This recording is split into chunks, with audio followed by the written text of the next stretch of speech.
Assalamualaikum warahmatullahi wabarakatuh. Nama saya Aris Tardin Parama. Jadi di sini akan menjawab SWOT-MIT, mata kuliah analisis kebijakan pertanian, yaitu kebijakan-kebijakan apa yang sebaiknya diambil di masa masa pandemi COVID-19 dalam rangka untuk menjaga perekonomian di sektor pertanian tetap stabil. Oke, baik, saya langsung saja. Eh, Kebijakan tiap negara dalam mencegah penyebaran COVID sudah pasti turut berimplikasi pada kebijakan pangan maupun kemampuan produksi mereka. Ketahanan pangan sebenarnya sama pentingnya dengan kesehatan masyarakat. Jika dokter dan tenaga medis adalah tentara dalam melawan penyebaran COVID-19, begitupun para petani, penyuluh, dan para pelaku pertanian adalah lainnya. Pertahanan yang penting dalam melawan COVID adalah ketahanan pangan. Dari sisi protokol kesehatan, pemerintah sudah menerapkan strategi pencegahan penyebaran COVID-19 dengan pembatasan skala sosial berskala besar atau PSBB. Nah, eh, apa? Untuk dan strategi itu hanya akan efektif jika sepanjang pangan pokok yang tersedia untuk masyarakat. Artinya PSBB ini bisa berhasil selama ketersediaan pangan cukup untuk masyarakat yang menerapkan PSBB ini. Dan sesungguhnya jika dilihat dari sisi lain, kondisi di masa pandemi sebenarnya bisa menjadi momentum untuk memperkuat kemandirian pangan nasional.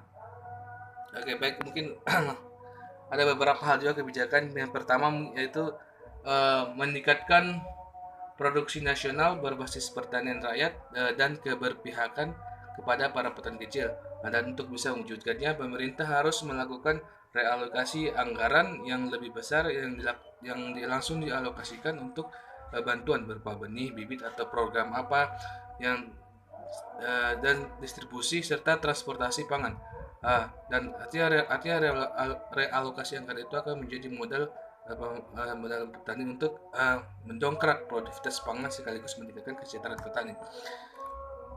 Yang kedua adalah keberpihakan petani petani kecil pun harus ditunjukkan dengan mengoptimalisasi peran penyuluh. Nah, artinya sekalipun di masa pandemi ini bukan berarti peran penyuluh dalam hal ini tidak berjalan, tetap harus mendampingi seorang petani.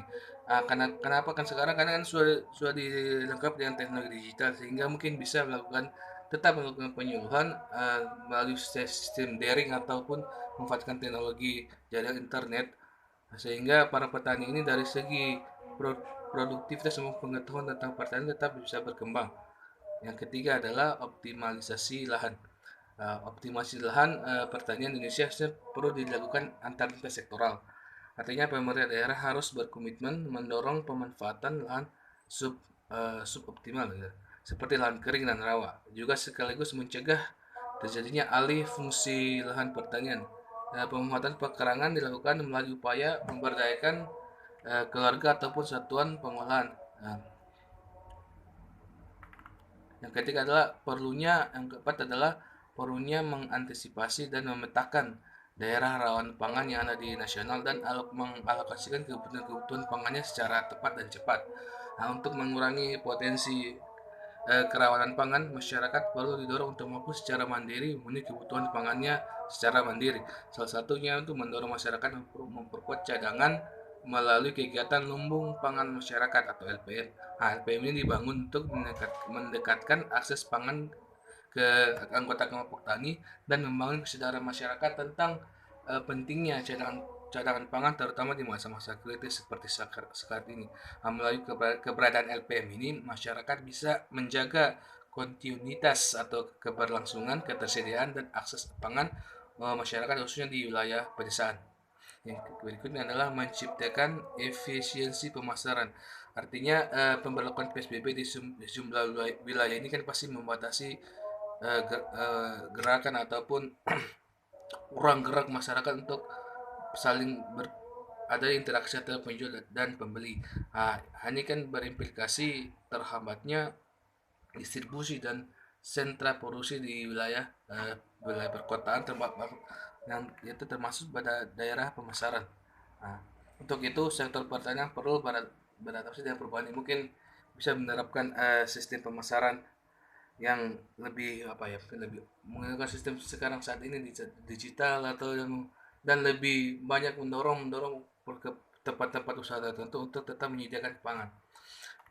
Ya, yang terakhir adalah dan ini tidak boleh dilupakan dalam menjaga ketahanan pangan selama masa pandemi COVID-19 ialah memastikan bahwa para petani sebagai para pelaku tani ini tetap sehat dan sehat, tetap sehat, sejahtera dan semangat agar tetap terus memproduksi karena kedaulatan pangan akan sulit terpenuhi jika para petani sebagai pelaku usaha tani tidak sejahtera. Maka negara harus menjamin kesejahteraan petani, menjaga menjaga mereka tetap sehat dan memastikan kesehatannya di tengah pandemi COVID-19. Saya kira demikian apa yang bisa saya sampaikan. Mohon maaf atas segala kekurangannya. Waalaikumsalam. Wassalamualaikum warahmatullahi wabarakatuh.